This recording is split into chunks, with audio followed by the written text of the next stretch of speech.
In July of 2017, a 29-year-old man named Michael Larson from Flagstaff, Arizona, took a trip to Ocean View, South Carolina, with a small group of friends. They'd saved up for months to spend a few days relaxing on the coast, sun, seafood, and cheap bars by the boardwalk. Michael wasn't the type to party hard, though. He was mellow, more into books than beer pong. Everyone who knew him described him as even-tempered, soft-spoken, and the kind of guy who avoided confrontation. But one night, something changed. While at a sports bar watching a game, Michael allegedly got into a heated exchange with a group of locals, possibly over a baseball rivalry between the Diamondbacks and the Braves. Things got physical. One of his friends later said Michael took a hit to the side of the head and fell pretty hard. At the local urgent care, a doctor confirmed that Michael had suffered a ruptured eardrum. Flying was off the table. His friends offered to delay their trip home, but Michael insisted he'd be fine. He told them to go. He just needed a few days to recover, maybe read a little by the beach, and catch a flight once the pressure in his ears settled. Reluctantly, they agreed. Michael checked into a roadside motel just a few miles from Myrtle Beach International Airport, a faded, low-cost place called the Coastal Pines Inn. What followed over the next 48 hours has never been fully explained. Michael began calling his mother back in Arizona, repeatedly. In the first few calls, he just sounded tired. But by the second day, he was panicked. He told her someone was following him. He asked her to cancel his debit card, saying he didn't trust anyone around him. He even asked if she knew the side effects of a specific antibiotic the doctor had given him, ciprofloxacin, say it was making him feel weird in the head. Staff at the motel later reported that Michael seemed paranoid. He refused housekeeping, kept the blinds closed tight, and would often peek to the curtains at the parking lot. One night, around 3 a.m., he left his room barefoot and didn't return until dawn. He wouldn't explain where he'd been. Then came July 11th, his new flight date. Security cameras at Myrtle Beach Airport captured Michael entering the terminal around 10:45 a.m., carrying only a small backpack. At first, everything appeared normal. But a few minutes later, footage shows him standing at the check-in desk, visibly agitated, glancing over his shoulder like someone was watching him. After a brief, mumbled conversation with a staff member, Michael suddenly backed away. Then, without warning, he turned and sprinted. He burst through the sliding exit doors and tore across the parking lot, dodging cars and ignoring shouts. He left behind his bag, his ID, his wallet, everything. The last known footage of him shows him bolting into the wooded area near a construction zone at the edge of the airport grounds. And then, nothing. Michael Larson was never seen again. For years, theories have swirled.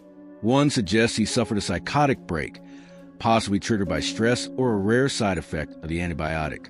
Others believe he may have been the victim of targeted foul play, that his paranoia was justified, and had either witnessed or gotten involved in something dangerous without realizing it.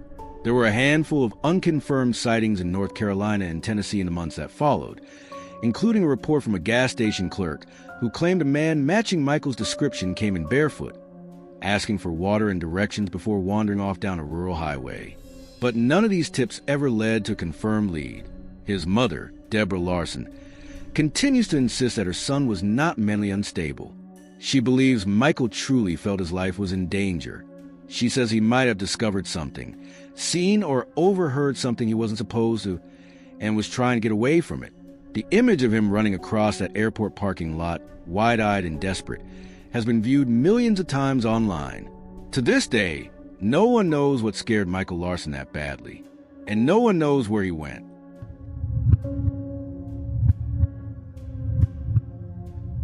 In the summer of 1914, in the small town of East Haven, Alabama, 4-year-old Tommy Bell disappeared during a family outing at Stillwater Creek, a quiet, murky stretch of water surrounded by dense forest. It was supposed to be a peaceful Sunday picnic, with relatives fishing, children playing near the banks, and neighbors sharing food and stories.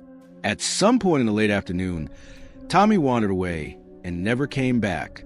Panic set in quickly. By nightfall, the entire town had joined the search. Men with lanterns swept the woods.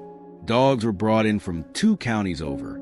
They even tried tossing sticks of dynamite into the creek, hoping the blast would dislodge a body if it was caught in the reeds. But no trace of Tommy was found. For nearly a year, East Haven was frozen in grief.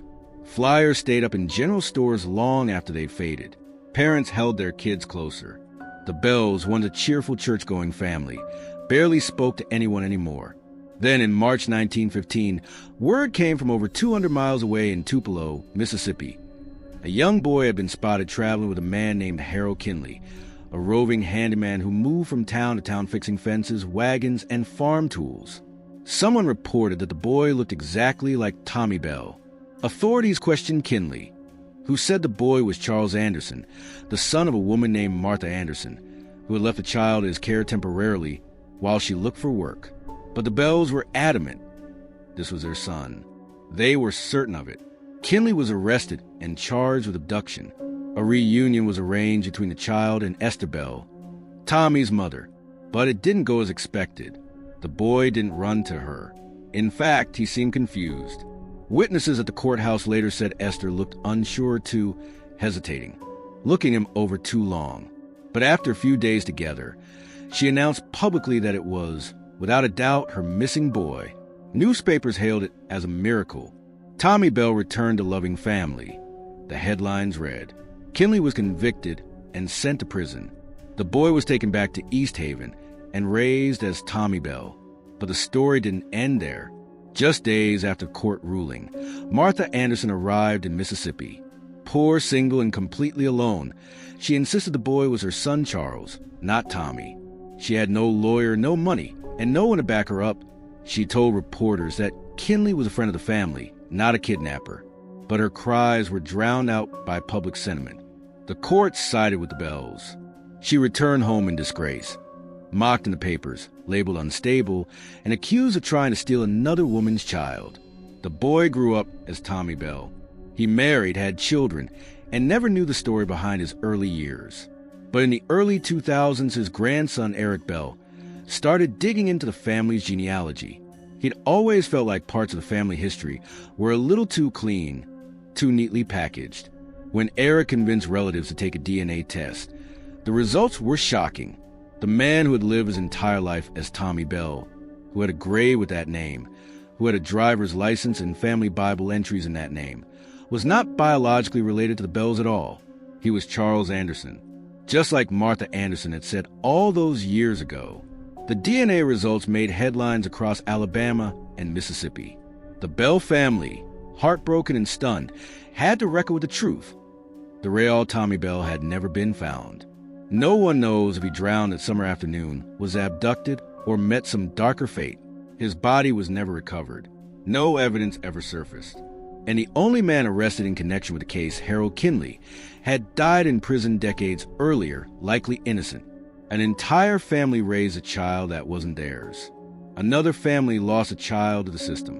And a small southern town was left with a legacy of confusion, buried truth, and painful silence. Proof that sometimes the truth is just too hard for people to face.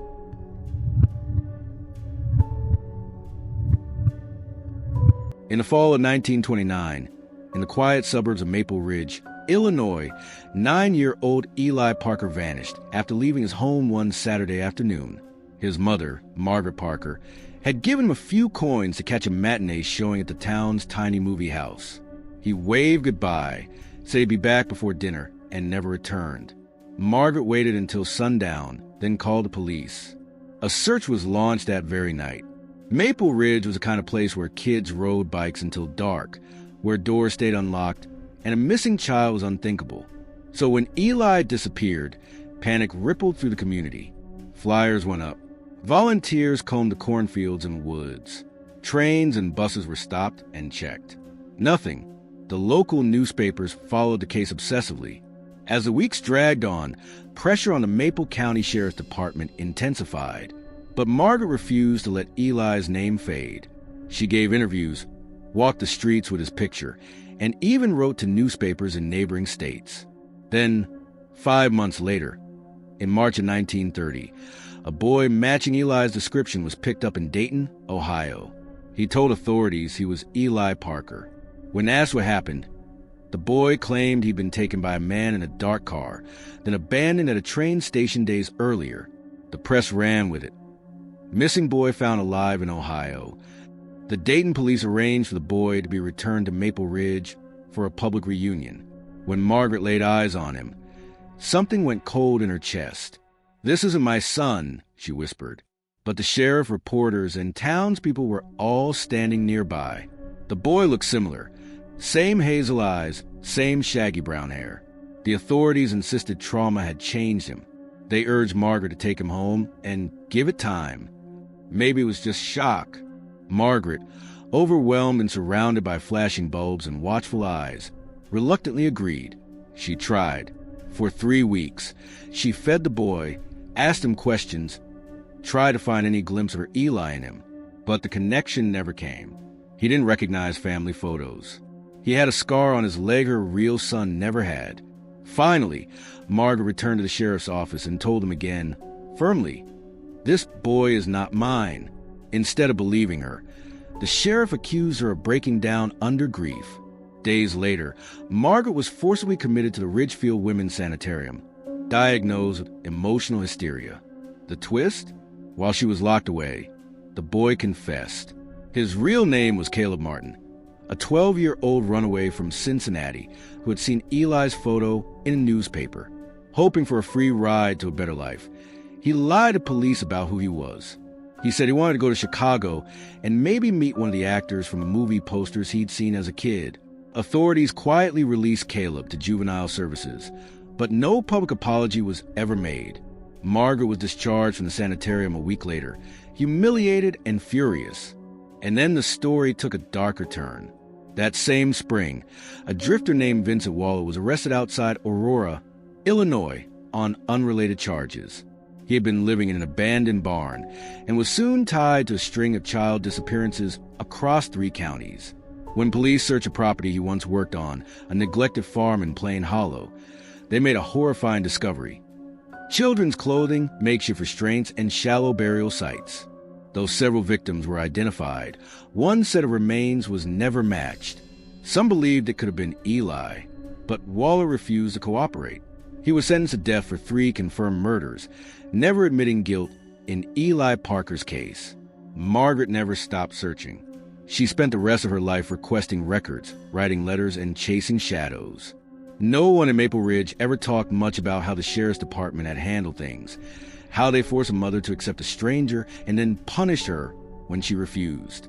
There was no movie made about her, no closure, no justice, just a missing child, a broken system, and a truth buried deeper than the farmland that surrounded them.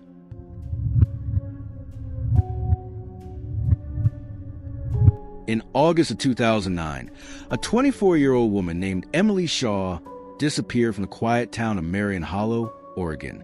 She had recently moved back in with her parents after a tough breakup and was trying to rebuild her life, applying for part-time work, reconnecting with old friends, and spending a lot of time reading in the backyard.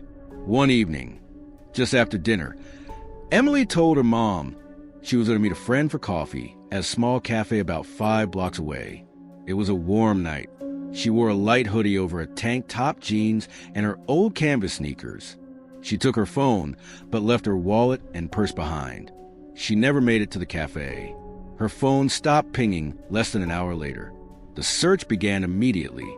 Marion Hollow might have been small, but the people there showed up in force. Within 24 hours, flyers were stapled to telephone poles. People on horseback combed the wooded trails outside town. Search dogs were brought in from 2 counties over, but there was no trace, no shoe, no phone, no signs of struggle, just silence. Emily had always been careful, thoughtful, the kind of person who texted when she arrived somewhere and triple-checked doors before bed. Her parents, Marla and Dean Shaw, were devastated, and as weeks passed with no leads, fear slowly gave way to resignation. By winter, the case had gone cold. Then, almost a full year later, July 5th, 2010, Emily came back. At around 4:30 a.m., she walked barefoot into the emergency room of a small hospital just outside town, Brookline County General. She was thinner, sunburned, and wearing an oversized men's flannel that wasn't hers. Her feet were filthy and blistered. She was dehydrated and weak, but alert. The only thing she did was write her name on a scrap of paper and slide it to the nurse. No speech. No questions answered. Fingerprints confirmed her identity within hours. When her parents arrived, Emily barely reacted. She sat up in bed, gave a faint smile, and looked through them like they were strangers. When they asked where she'd been, she said softly, "I was in the dark. I was safe, but it wasn't me." That's all she ever said. Doctors ran every test they could. She had no signs of long-term malnourishment, no head trauma, no drugs in her system, no scars, no bruises, no signs of restraint or abuse. Physically, she was fine. Psychologically, no one could say for sure. The hospital kept her under observation for a week, but she barely spoke. Nurses said she didn't cry, didn't sleep much, and flinched every time the lights went out. After 7 days, she was discharged into her family's care. No statement was ever released by the sheriff's department. No suspects were named. No charges were filed. As far as the authorities were concerned, Emily Shaw had vanished and returned. Within the year, she deleted all of her social media accounts, changed her phone number, and quietly moved out of Oregon. Some say she went east, maybe Vermont or upstate New York, but no one really knows. Her family refused all interviews. The town moved on. The flyers were taken down. And eventually, Emily's name disappeared from the news. But one detail stuck with the hospital staff. A nurse named Claire Rios, who worked the night shift the day before Emily was discharged, later shared something that chilled everyone who heard it. She said that during her rounds, she checked on Emily. The young woman was lying awake in bed, staring at the ceiling. Claire asked if she needed anything. Emily slowly turned her head, looked her in the eyes, and whispered, "Don't go into the woods alone. They find you there." That was the last thing she said before leaving town for good. To this day, no one knows what happened to Emily Shaw during those 11 missing months. There was no ransom, no suspects, no physical evidence. Just a quiet Oregon town, a girl who vanished, and a warning no one could explain, but no one ever forgot.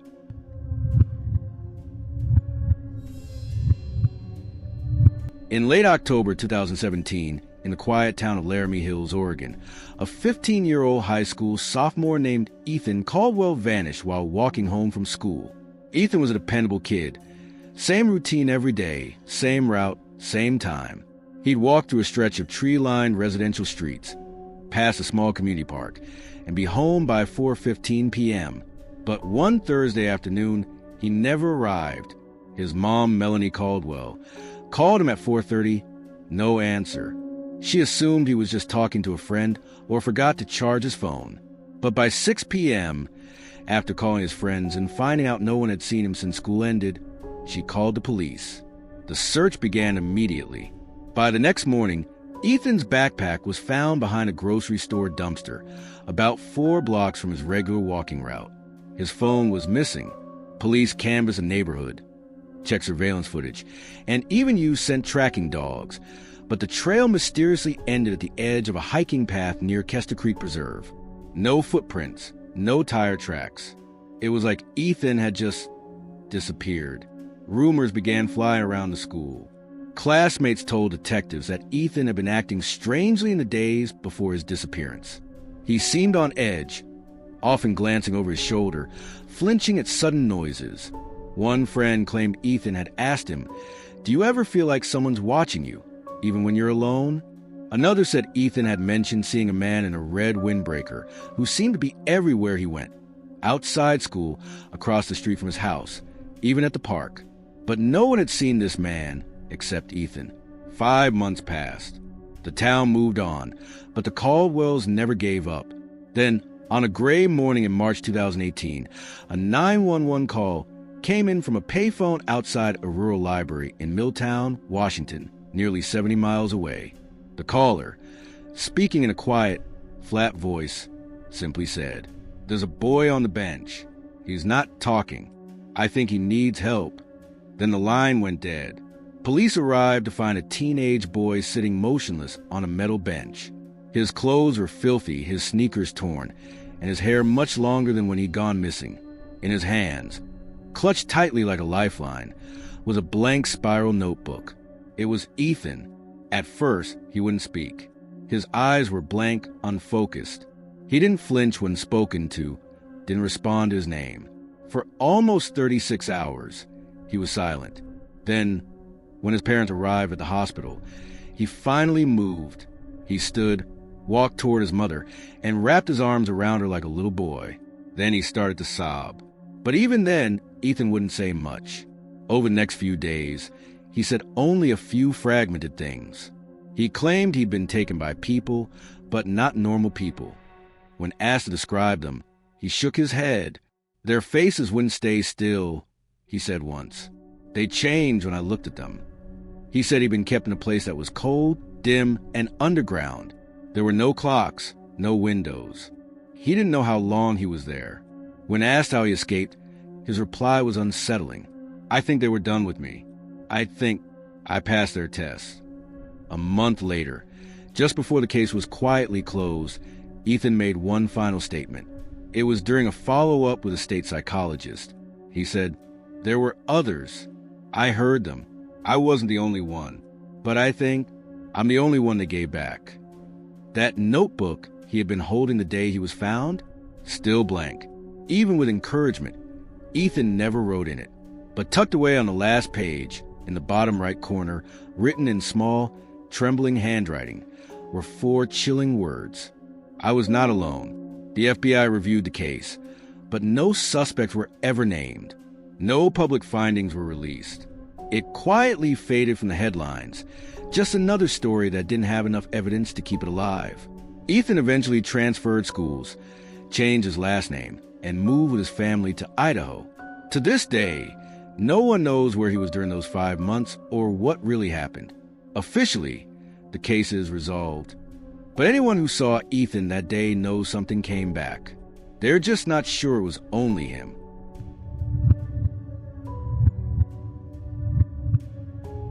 On the cold night of February 12, 2005, in the quiet mountain town of Granite Hollow, Vermont, a 22-year-old nursing student named Haley Morgan vanished without a trace after a minor car crashed along a remote stretch of Route 47, just outside the forested edge of Black Ridge National Park. Earlier that day, Haley abruptly left her dorm at Northwick College, telling her professors via email that there had been a death in her family and she'd be leaving town for a few days. But that was a lie. Her family was completely unaware she was going anywhere.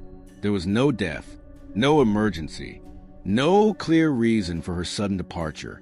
She packed a small duffel bag, withdrew nearly all the money from her bank account, bought some basic supplies, snacks, alcohol, and a gas canister from a nearby convenience store, and drove north into the snow-covered Green Mountains alone. No note, no message for friends or family. Just gone. At around 7:30 p.m., a local woman named Esther Wakefield, who lived beside a sharp curve near mile marker 22 on Route 47, called 911. A dark gray Honda Civic had crashed into a snowbank right outside her front window. When the local deputy arrived roughly 20 minutes later, the vehicle was still there, but Haley was gone. The car's windshield was cracked. Both airbags had deployed. The front end was lodged deep in the snow. Inside, the deputy found her purse, phone charger, and half-empty bottle of red wine. But her cell phone and wallet were missing. The driver's seat was pulled forward, too far for someone her height, and the car doors were locked. A retired bus driver named Calvin Birch, who lived nearby, told officers he'd passed by just minutes before the police arrived. He said he saw a young woman, presumably Haley, sitting in the car. She looked shaken but calm. When he offered help, she declined and told him she had already called roadside assistance. Calvin said she seemed strange but not panicked. He drove off and called in the accident anyway. That was the last confirmed sighting of her. Police dogs tracked her scent for about 120 yards heading east along the road, then abruptly vanished. No footprints leading into the woods, no discarded items, no signs of struggle. Just stopped, like she'd been picked up by someone just out of sight. Her cell phone was never used again. Her bank account remained untouched, and the rest of the wine and alcohol she had purchased were still sitting unopened in the back seat. Nothing pointed to suicide, and she had no history of mental health issues. Haley was, by all accounts, hopeful and planning for future. She had just applied for a medical internship in upstate New York. What followed was years of frustration, obsession, and spiraling theories. Her story exploded online, becoming one of the internet's most debated cold cases. Forums picked apart every timeline discrepancy.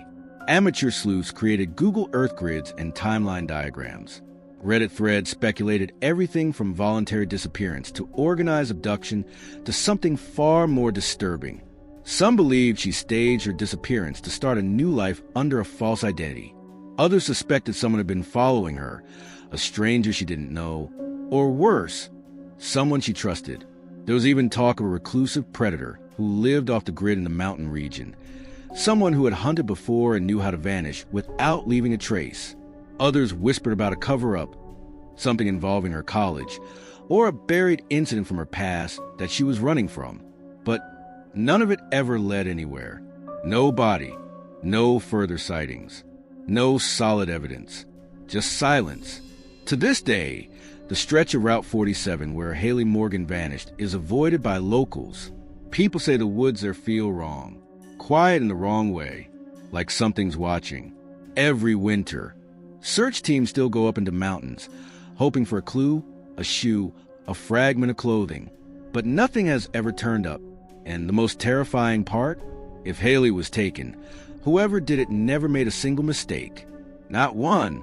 It's as if they had done it before and knew exactly what they were doing.